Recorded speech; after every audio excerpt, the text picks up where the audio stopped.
Hello there. It's been some time since we've met like this. A quick programming note. That was my introduction. A quick programming note. Remember they used to do these programming notes in the 70s, 80s, 90s? I don't know.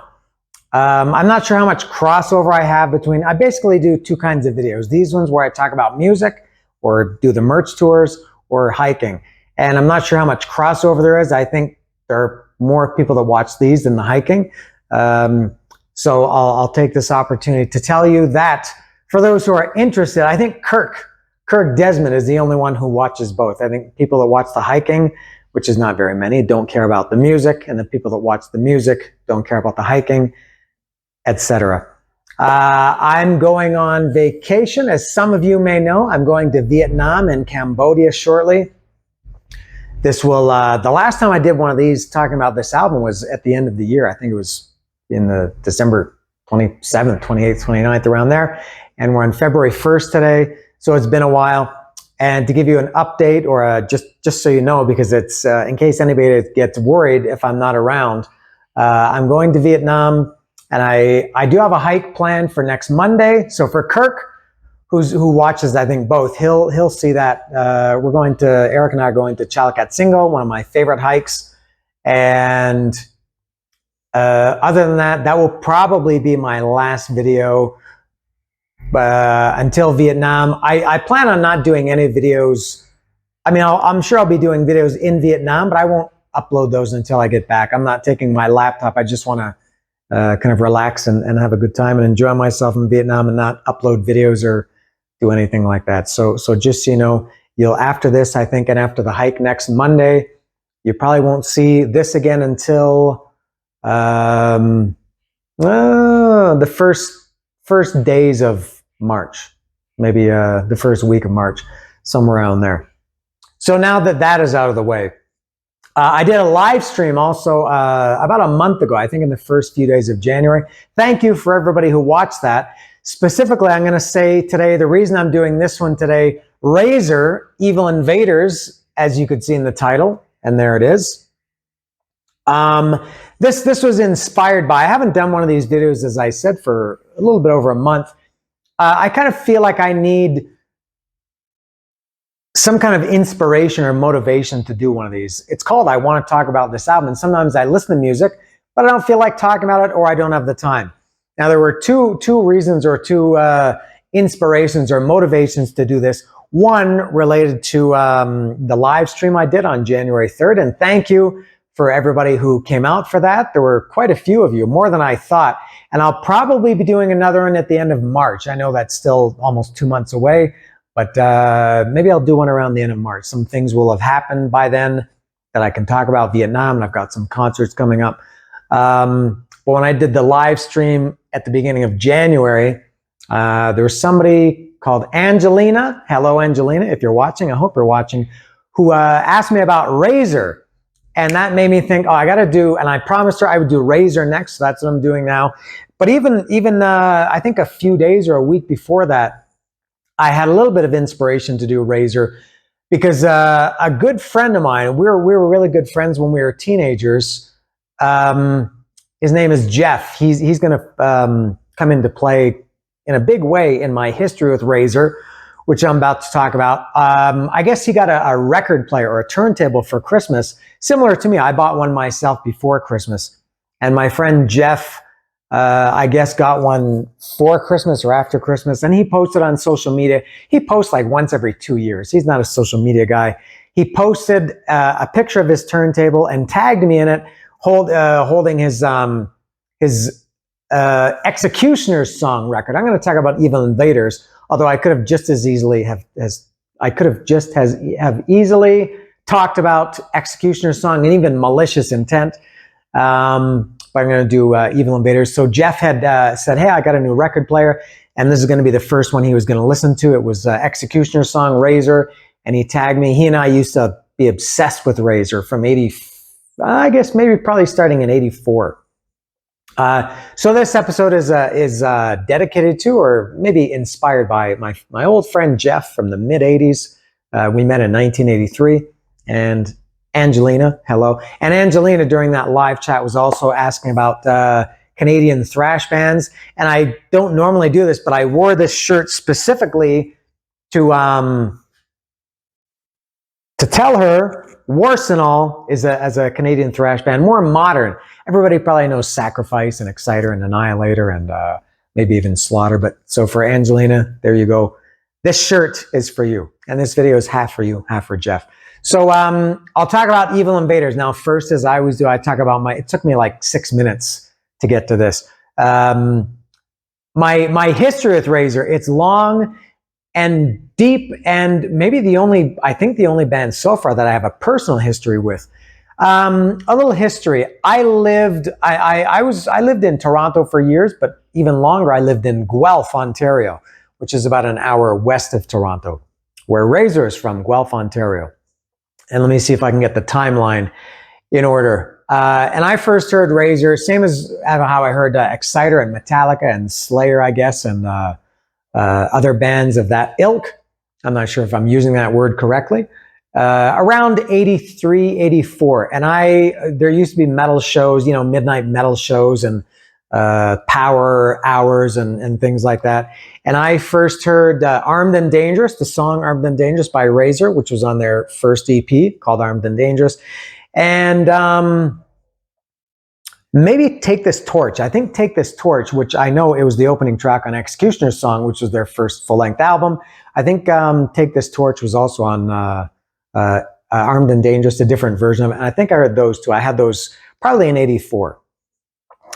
And then I saw Razor for the first time, and I may have showed this in the live stream. And I do have some props today. Here's the tick. I saw Razor 4 times, which is not that many considering that they were like a local band from Guelph. At the time I lived in Toronto, but Guelph will come into play as I talk about this story. This is the first time I saw Razor. How's that for a show? Venom, Slayer, and Razor. Now this is a tour. It was, I guess in the US, it was Exodus instead of Razor. I'm not sure why Exodus didn't play the shows in Canada. I know they played, that tour went to Montreal, Toronto, Winnipeg. I don't know if it went anywhere else. I think Razor played all of those shows. And that was March 31st, 1985. I remember it was the same day as the first WrestleMania. It was on a Sunday.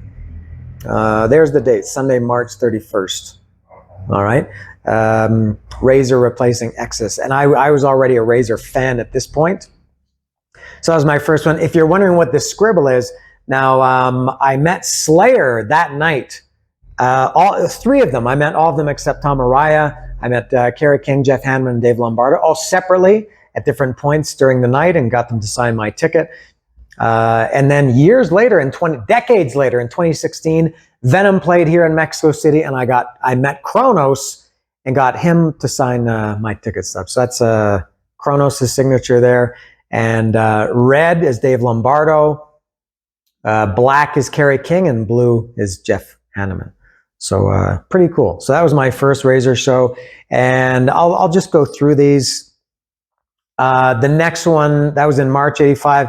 This was the cool one. This was October 19th, 1985, at a place called Larry's Hideaway in Toronto. The thing that was cool about this was, or for me, memorable or noteworthy, I'd seen Motley Crue and Y&T the night before at Maple Leaf Gardens, which was almost across the street from this venue was Larry's Hideaway, which I'll talk about in a moment.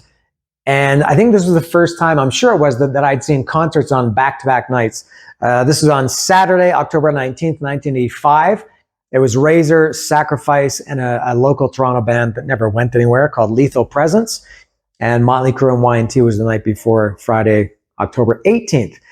Now, the thing that makes this one noteworthy is this was the show where Razor filmed the video for the title track of the album that I will eventually talk about today, and that's Executioner's Song. Now, this is where my friend Jeff comes into the story too. Razor, on Executioner's Song, they had the address of their fan club, which was called the Sons of Mayhem, which was taken from, what song was that? Sons of Mayhem, Waiting, It's Time to Start the Fire, like volume something, Can't Get Any Higher. I can't remember. It was a song from Executioner's Song. And they put their address, and it was, I I remember it. It was, should I say it or not? It's on the album. So, I mean, it was on there. I do remember the address. I won't say it. But it was in Guelph, Ontario. And my friend Jeff, who gave me this dedication last month around Christmas for Executioner's Song, he was going to listen to that on his new turntable, and he was thinking of me 40 years later, almost 40 years later. He had gone, we both lived in Toronto at the time. We went to school together. He had gone in the summer of 1985 to a camp at Guelph Lake, which is probably not surprising that it was in the city of Guelph, an hour west of Toronto. And it was like a Boy Scout camp or something like that. And he went to Guelph, and he took advantage. He was resourceful of being in Guelph. And I guess he found the phone number of the address that the Sons of Mayhem Razor fan club was, and looked up in the phone book, when there used to be phone books, the white pages. I guess he looked up and he called it, and it turned out that it was bassist Mike Campagnolo's house, or his parents' house, I guess. There's Mike there. There he is there. And he called Mike Campagnolo and cold called him, as they say, and said, "Hey, I'm Jeff, and blah blah blah, and I'm a big fan." And so that was cool. And then when Razor was playing this show a few months later in October, Jeff and I, we were hanging out one night, and we were out, and we were near a phone booth or something. And we said, I guess Jeff still had Mike Campagnolo's phone number, or his parents' house phone number. And we said, let's call him. So can't remember if it was like you were just pumping quarters into those phone booths or what. But we called Mike at his house, and Mike was there, and we spoke to him on the phone, which was really, really cool at the time. To me, at that time, Razor, I talked about this when I talk about Exciter, Violence and Force. Exciter, Razor, Metallica, Slayer. At that point, to me, and I think to most people who liked all those bands, they were at the same level. So for me, that was really cool to be talking to Mike Campagnolo on the phone. And so Jeff said, "Hey, I'm the guy who called you." Maybe he even went to his house. I'm not sure. So I think Mike, I'm not sure at that point if he invited us to come to the show. Now, this was a place, as I mentioned, called, and it's on the ticket, Larry's Hideaway. Larry's Hideaway was a hotel. Well, it was in a hotel, and I think it was in the basement of the hotel, that had a very, very bad, seedy reputation of hookers and drugs, and just a horrible place to be. And you needed to be 19 to get in. And as I said, it was almost across the street from Maple Leaf Gardens. The address is 121 Carlton Street, and Maple Leaf Gardens was 60 Carlton Street. So yeah, more or less across the street. So when we spoke to Mike on the phone, this probably was in September or October 1985, he said, "Hey, if you guys want to come to the show at Larry's, I'll get you in." So we did. So we on this night, Saturday, October 19th, my friend Jeff and I went to Larry's Hideaway. Now, this was decades before smartphones or anything. So I guess it was different to coordinate things. So we somehow, Mike, I guess, had given us instructions to come around the back and knock on the door. I don't know if we had to do a secret knock or something. So we went around the back of the hotel, and somehow Mike snuck us into the hotel, and we were just like, man, this is unbelievable. We were 15 years old at the time, and we were in this bar, this club, this seedy, prostitute-ridden hotel, about to see Razor, who is part of the very burgeoning thrash metal scene. We were just so excited. And so we were in the hotel room with him and everything, and went down to see the concert. Now, this was, I don't know if I mentioned, this is where they filmed the video. I did mention where they filmed the video for Evil Invaders. Now, I always take pictures and videos of concerts even now. Back then, I took a camera with me. I had a camera in my pocket, and I took some pictures from it. I can't show them because they're online, and I use my phone to record these videos. I think I've posted them before on social media. So I took some pictures of Razor and Sacrifice and Lethal Presence.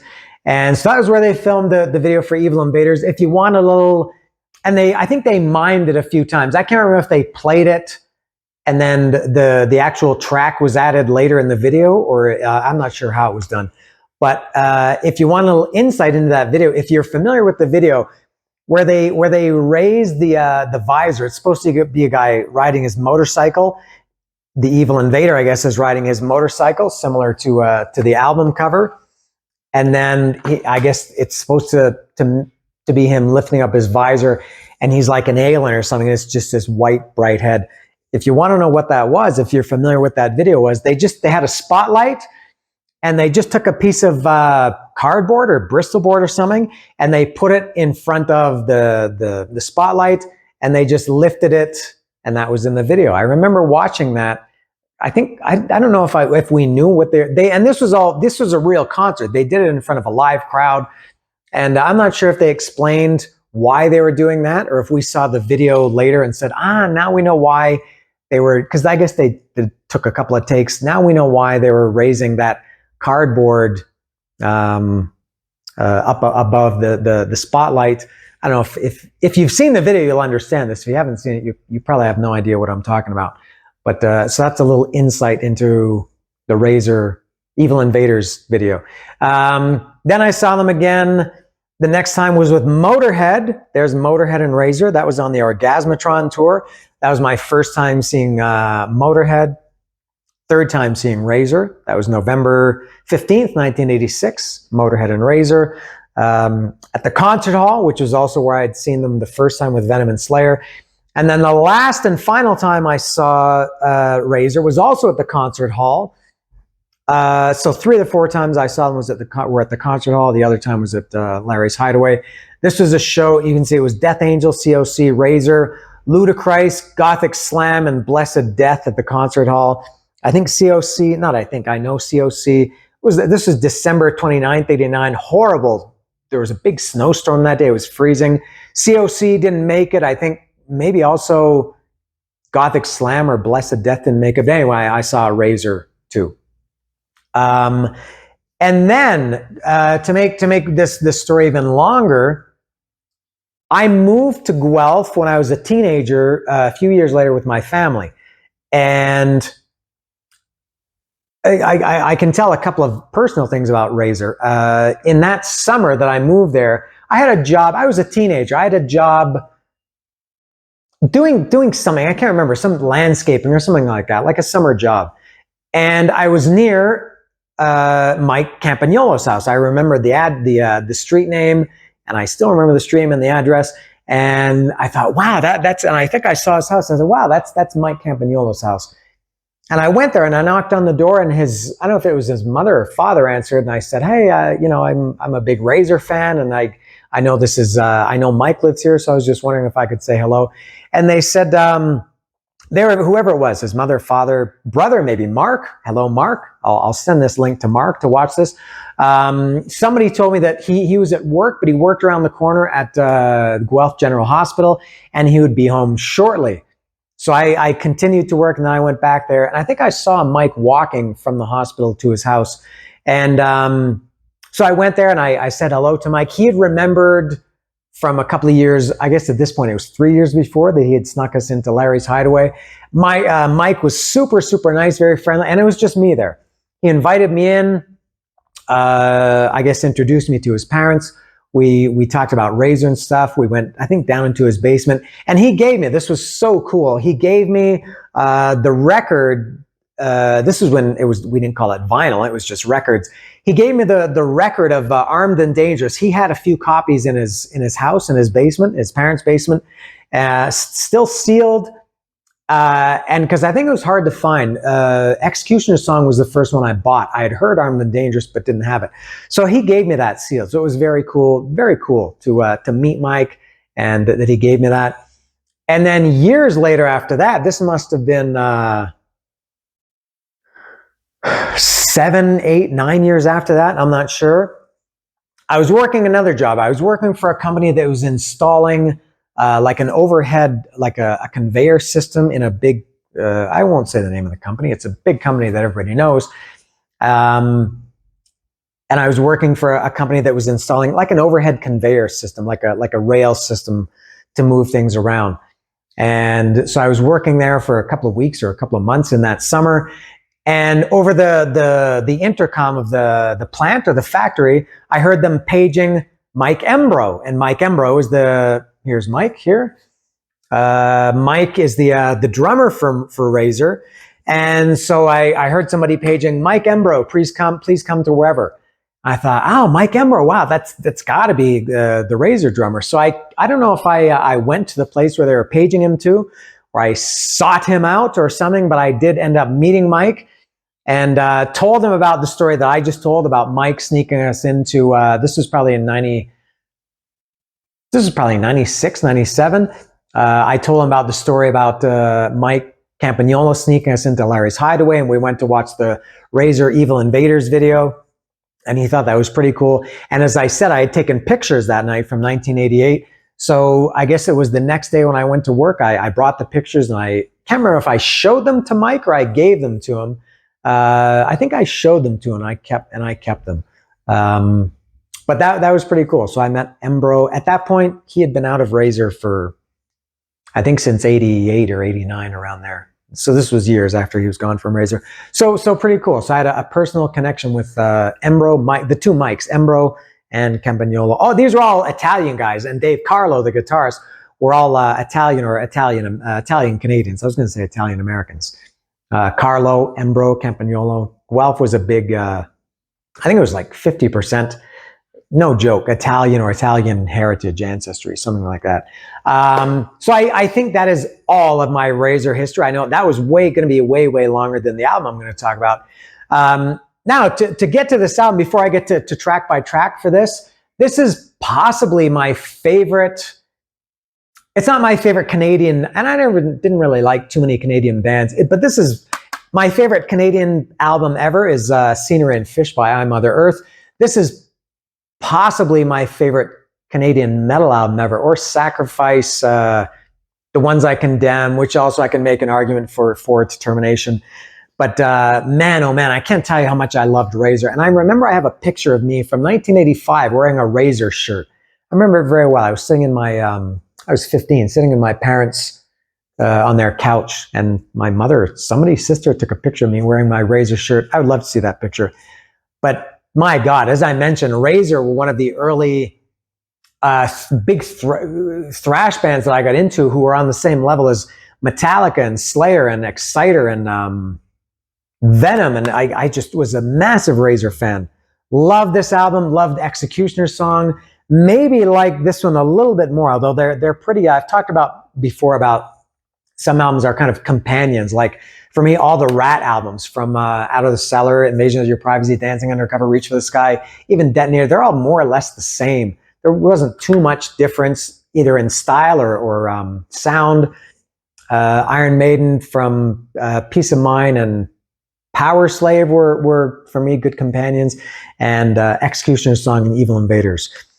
And I think the singer, who is the only one I haven't mentioned, this guy, Stace McLaren, Sheepdog. He for me at the time, and I think even now, he's like the how can I explain this? The band where the voice suits the music more than anybody. I think especially for thrash metal.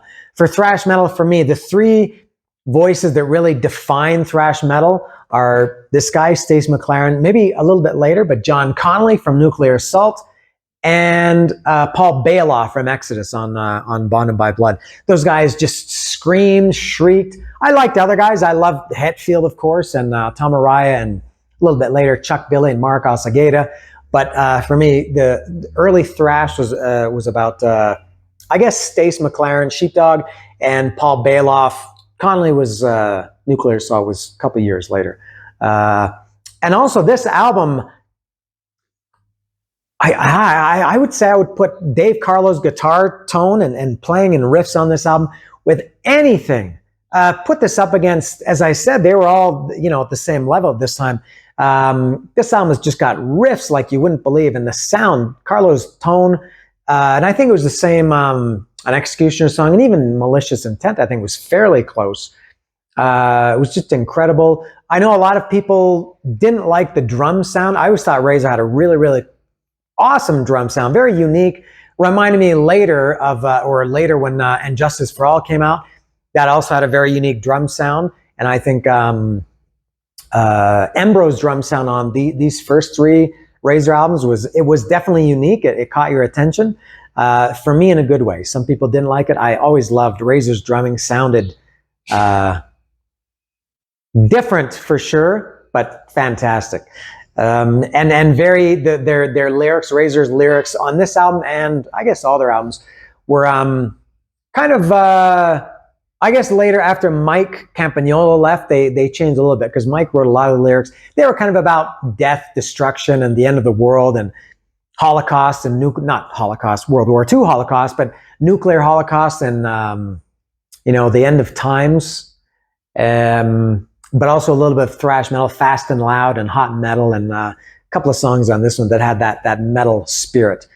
Is there anything else I can say? I'll go through this track by track now, starting with Cross Me, Nowhere Fast. Now, right away, I'm going to start by saying Nowhere Fast is maybe, I've talked before about instrumentals. I'm not a big fan of instrumentals, generally speaking.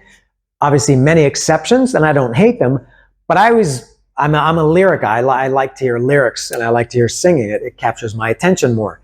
And I think, well, why didn't you write lyrics to this song? Why don't you have vocals? It seems like some bands just had it and they needed one more song.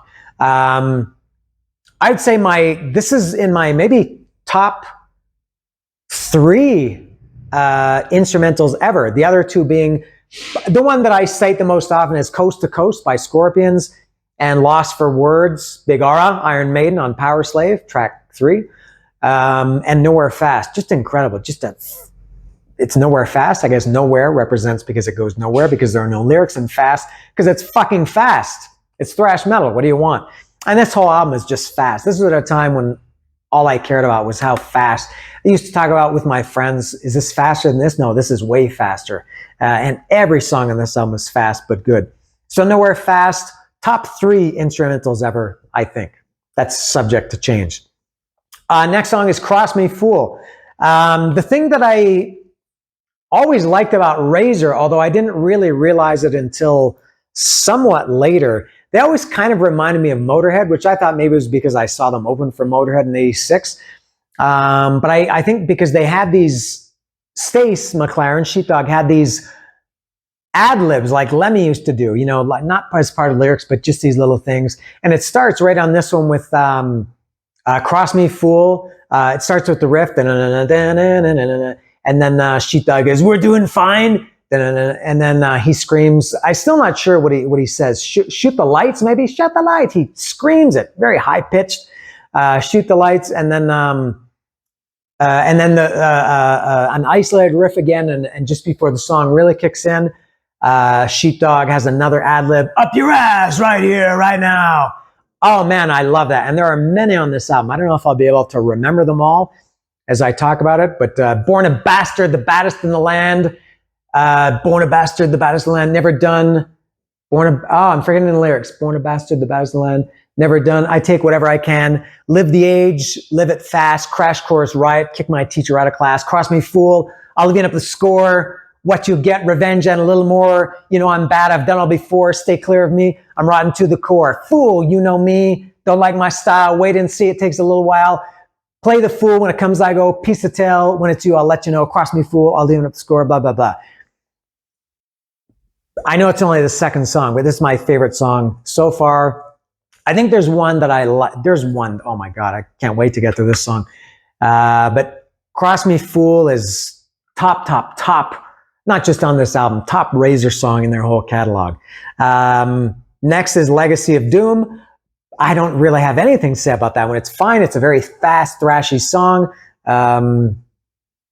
Probably my least favorite, and it's not even that it's bad. It was just that this one, there has to be, no matter how much you love an album, whether it's, I hate this expression, but all killer, no filler, there has to be one by nature that you like less than the other ones. And Legacy of Doom is I think my least favorite on this album. Next is Evil Invaders, the title track, as I mentioned, that they did the video for. It was their first video ever. Thrash bands didn't really do videos at that time, and that video for Evil Invaders was on Much Music all the time. If you don't know Much Music, it's like it was the Canadian version of MTV. They played music videos, and you know, I don't know if probably nobody knows this unless you're Canadian. They had something called Canadian Content, CanCon, which radio stations and I guess MTV or Much Music fell under this rule too. you had to play a certain percentage of your music that you broadcast, videos or music or songs on the radio had to be Canadian content. So Razor got a lot of play. Sacrifice for its Reanimation a couple years later, got a lot of play.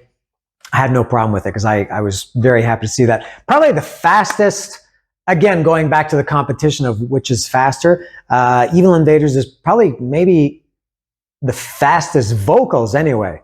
Beneath the dampened soil lies a terror from the past, the rotten corpses of the night where evil has been cast.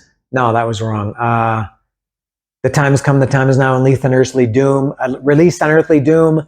Lightning strikes, evil nights start the dreaded turmoil. Rotting corpses appear now from above the loosened soil. I can't remember.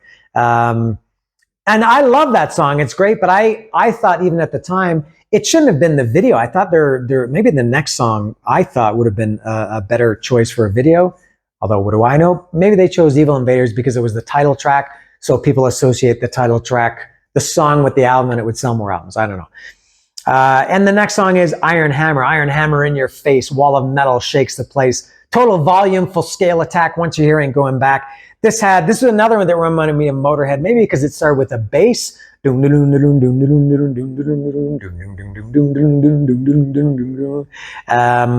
was terrible that I'm singing bass. It reminded me maybe about Iron Fist, which also started with bass. That was about, and you can maybe kind of see why Metallica, for other reasons too, why they, as I said, they were the same, why Metallica surpassed a lot of these guys. Because Metallica, after Kill 'Em All, stopped singing about like Whiplash and Metal Militia, and Razor and other bands continued to sing, these kind of metal songs. Iron Maiden, Judas Priest, if you compare Judas Priest and Iron Maiden, Priest was a very, defenders of faith, and nothing wrong with that, and Maiden got away from that. But Iron Ham was a total anthem, like a thrash metal anthem, lyrically, and I guess musically. You made the trip to catch the band. We better do the best we can. We're glad you came to thrash and see our raw attack of pure energy. And then, as I said, Iron Hammer in your face. That's also a contender. I couldn't get, that was probably my favorite at the time. I love that one. Iron Hammer. Now the next one, oh my God, Instant Death. It's my favorite on this album, and it's very hard to take one little, something song and put it into such a large category. I want to say it's one of my favorite thrash songs ever, Instant Death. Especially the part, there's so many great parts in that song, and lots of great, is it this one or, I know it's Tortured Skull. I'll get to that one. So I was thinking about some ad-libs. And also about this CD. Now I got this CD, I had the record when it came out in 1985. It came out in April. It was either 12th or 19th. I'm going backwards a little bit. When I saw them on March 31st, 85, Slayer was talking about Hell Awaits, their new album. It was going to come out on April 12th or 19th.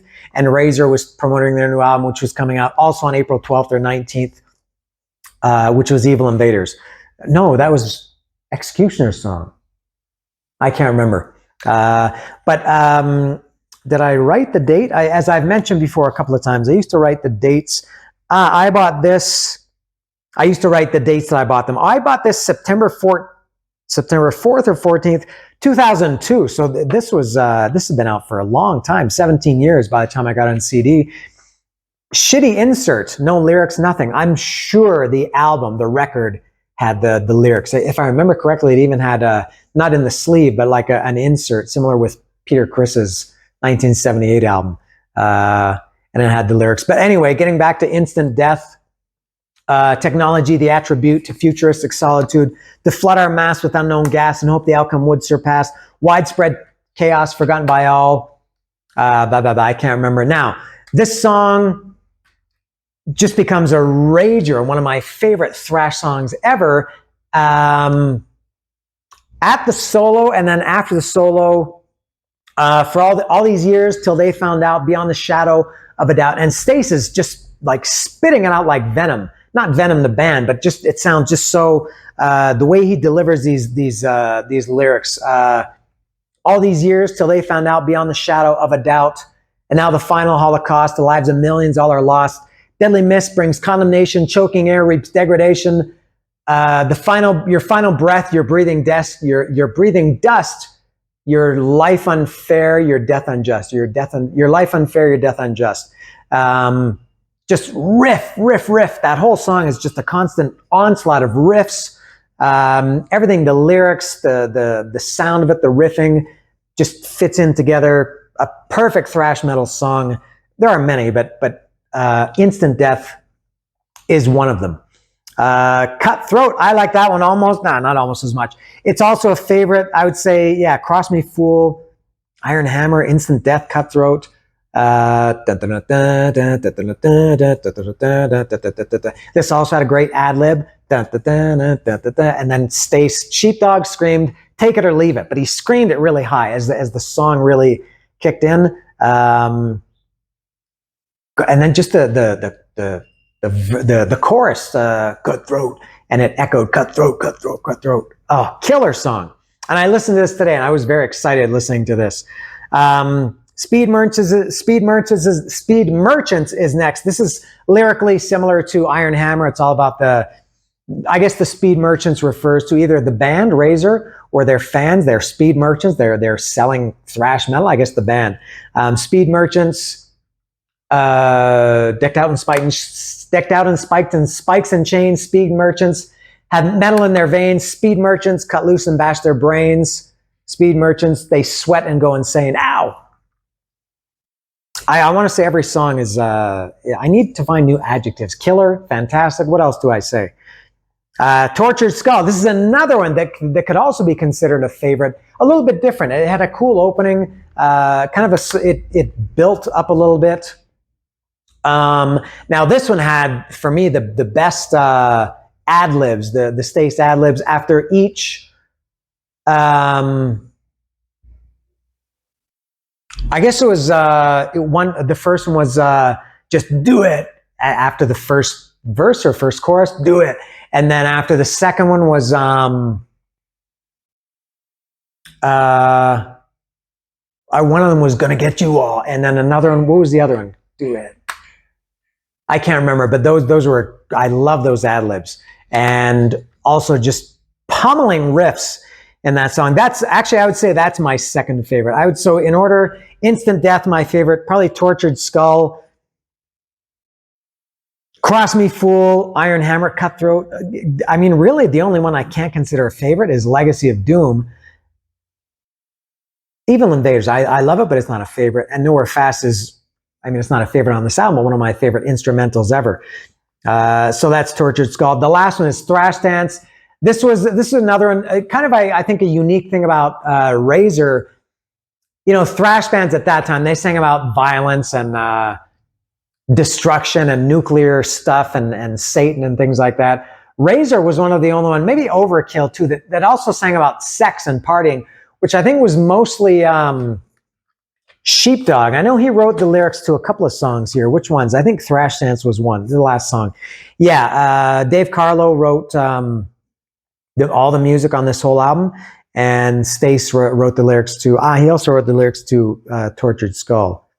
And he wrote the lyrics to Thrash Dance. Thrash Dance, it's kind of a weird song. I'm not sure if it's about sex or about thrash metal. The opening line is, at the gate, the thrashers wait, but then he talks about the bitches suck their nasty meal, and thrash dance into her pants, thrash dance from behind. So kind of a mix of like a thrash metal thing and also some sex. But that's it. And I just remembered another thing, a personal thing about Dave Carlo when I lived in Guelph. I never met him personally, but I did see him driving around sometimes. I remember he had a little red Hyundai, what were those called? Little hatchback, Hyundai Pony, I think he had. And I saw him driving around a few times, but never met Dave Carlo. And I haven't seen them live since 1990. They played in Mexico City 7 or 8 years ago, and I didn't go. I had kind of lost interest. They have not a new singer. He's been with them since the early 90s, I guess, Bob Reed. And nothing against him, but for me, Razor's got to be about Sheepdog, Stace McLaren. So I didn't go to see them. I remember it was tremendously expensive at the time. And I was a little bit strapped for cash, and so I didn't make it to see Razor. Maybe they'll come here again sometime. But that's it for Razor Evil Invaders. I'll have to send this to my friend Jeff. Maybe he would be interested in watching this and bring back some memories for him. And for Angelina, I told you I would talk about Razor. That's why I did it. It took a while. Took about a month, but there you go. So that's it for now. I have a couple of ideas. I probably know at some point I will talk about some other albums. I just don't know when or in what order, but there are some ones I think I would like to talk about that sometime. But I either don't have the time, or usually it's kind of a time thing. So anyway, it's still lots more albums to talk about. This will probably be the last one until I come back from Vietnam and a hike next Monday. So I hope you don't miss my face too much. Thank you for watching, and that's all. Razor Evil Invaders.